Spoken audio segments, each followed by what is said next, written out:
Hola chicos, hoy en nuestra clase de Ciencias Naturales, referente al día 29 de mayo, vamos a trabajar un tema nuevo que se llama Características del sonido y su aplicación. Como ustedes bien saben, los seres humanos nos comunicamos de muchísimas formas, ¿sale? Pero una de ellas, y en este caso la que vamos a trabajar, es a través del sonido. Nosotros, desde que somos bebés, nos comunicamos a través del sonido.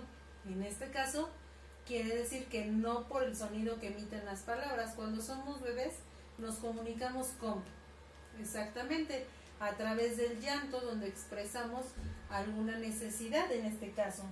Entonces, como primer punto vamos a colocar, los seres humanos nos comunicamos, los seres humanos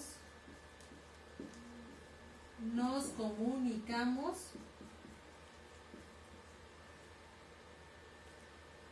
con sonidos para expresar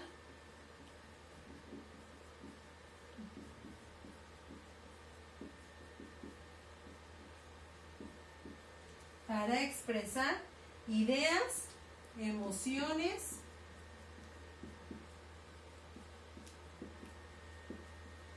y estados de ánimo.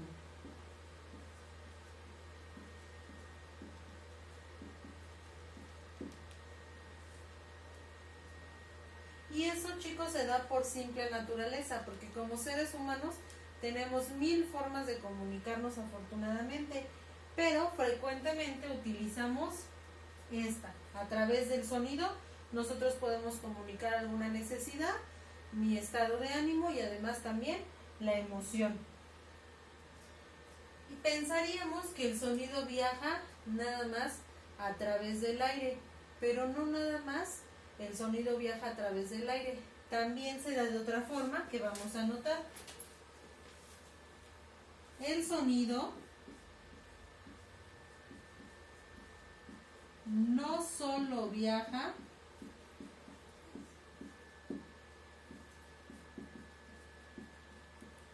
a través del aire, también lo hace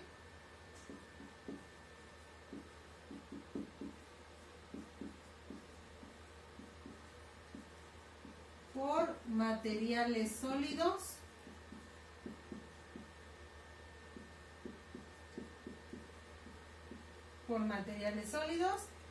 y líquidos. Un ejemplo de ellos es cuando nosotros estamos, por ejemplo, nadando o cuando estamos jugando y nos sumergimos abajo del agua, podemos escuchar las voces o los ruidos que se generan alrededor de nosotros sin necesidad de estar en la superficie, al igual que la fuente de donde viene ese sonido. Por eso dice que el sonido no viaja solo a través del aire, también lo hace a través de líquidos, porque aunque nosotros estemos sumergidos, nuestro oído es capaz de identificar el sonido que esté en la superficie donde nosotros estemos. Y por materiales sólidos, alguna vez estoy segura que han hecho el experimento del teléfono con los vasos y el hilo, y nos podemos comunicar también a través de materiales.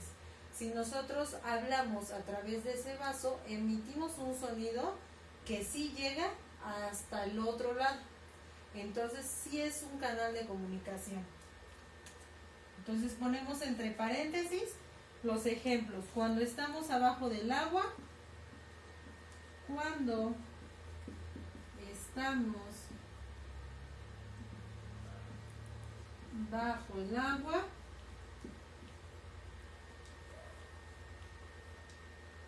o cuando hacemos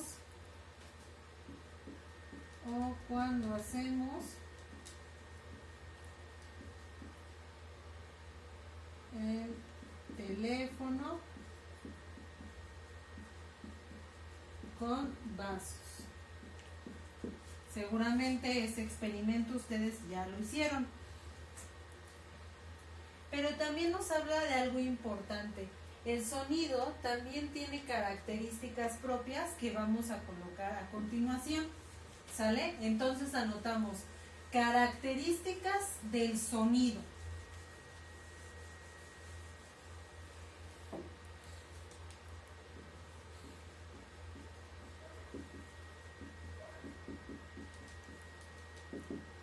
Y colocamos la primera de ellas, el tono.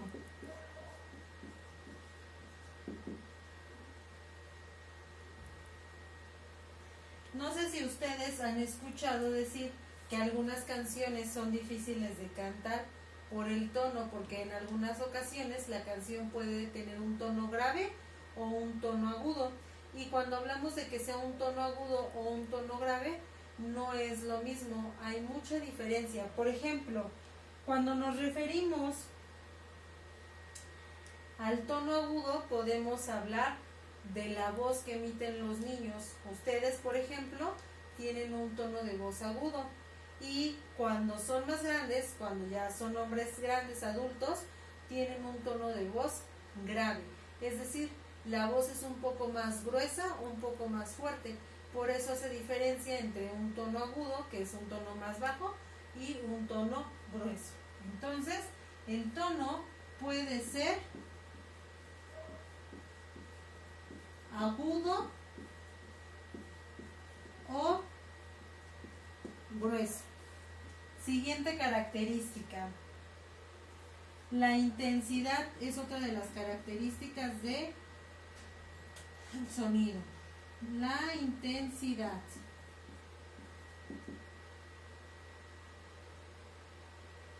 Y aquí específicamente cuando nosotros hablamos de la intensidad, hablamos de qué tan bajo puede ser el sonido o qué tan alto, ¿sale?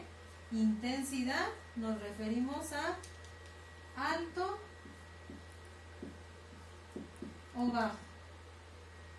Después viene lo que es el timbre.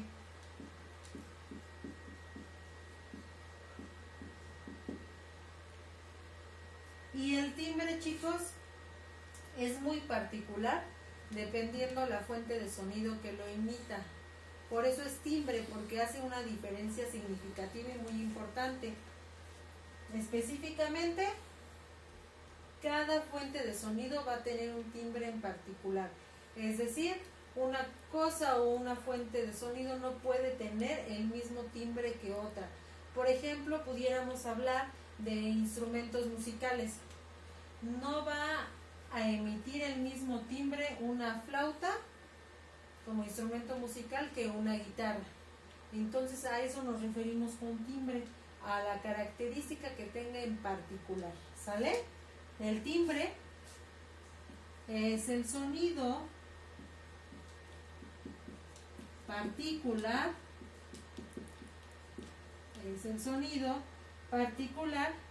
de la fuente que emite el sonido,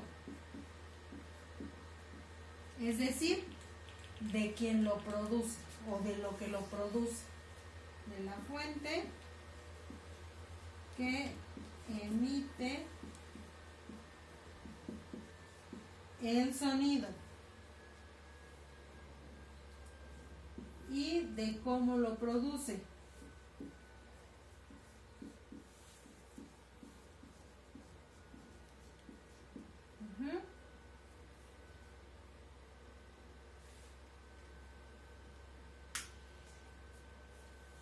Y en nuestra vida diaria, es más, cuando nosotros vamos a la calle o estamos en la calle, escuchamos muchos tipos de sonido y muy diferentes.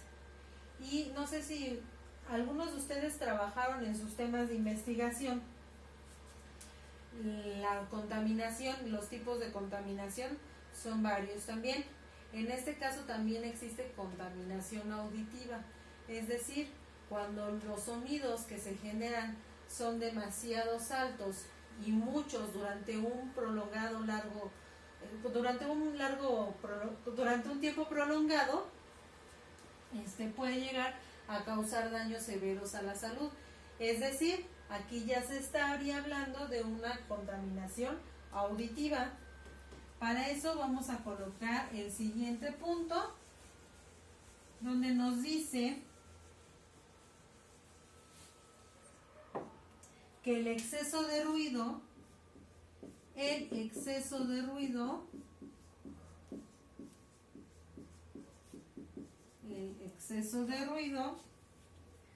puede afectar severamente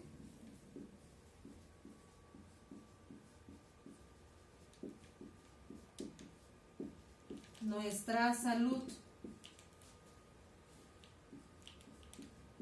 Entre paréntesis, chicos, colocamos contaminación auditiva.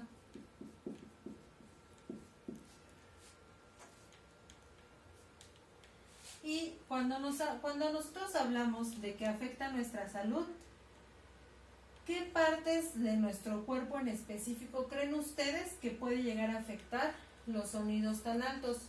Son dos. El primero de ellos puede afectar directamente el oído. Puede afectar directamente el oído. Y número dos, el sistema nervioso. Acuérdense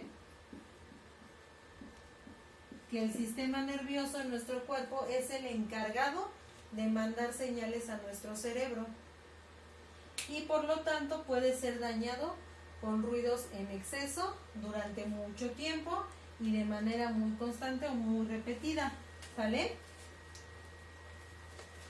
Y ustedes dirán, ¿cómo voy a poder saber yo cuánto es mucho o cuánto es poco en relación al sonido? Existe un tipo de medida para el sonido para que los seres humanos o las personas seamos capaces de identificar qué tan considerable es el sonido, si es alto, si es bajo. Y la unidad utilizada para medirlo, la unidad utilizada para medir la intensidad del volumen o del sonido, la intensidad del sonido es el decibel. El decibel es la unidad de medida que puede lograr medir el sonido junto con su intensidad. Y bueno, aquí es importante señalar que cada país o cada región tiene sus propios estándares, es decir, sus propias medidas en relación al decibel, de decir cuánto es mucho o cuánto es poco. Y también aquí entran lo que son las normas de convivencia. Por ejemplo, cuando nosotros habitamos en un edificio, también hay normas que deben de respetarse de acuerdo al sonido y pueden decir, después de las 10 de la noche ya no puedes hacer más ruido que esté considerado a tantos decibeles, ¿sale? Por eso aquí en nuestro libro nos marca ese dato importante. Cada país y cada región tiene normas específicas donde me dicen cuánto es lo correcto o cuánto es lo que se aprueba de sonido para no molestar y para no perjudicar la salud ni de nosotros ni de terceras personas, ¿sale? Y aquí nos dice un dato importante: de 85 a 90 decibeles ya puede causar un daño a nuestra salud. Obviamente considerando que estos decibeles sean diarios y sea durante un tiempo prolongado, ¿sale? Aquí ya puede causar daño a mi salud. Y para ello nosotros vamos a hacer una actividad, espero que les guste, de la 118, actividad de la página 118, donde ustedes van a investigar unas cosas relacionadas al sonido que estuvimos trabajando hoy como tema de ciencias naturales, y esa va a ser la única tarea que se va a quedar por la clase de hoy. Actividad correspondiente a la página 118.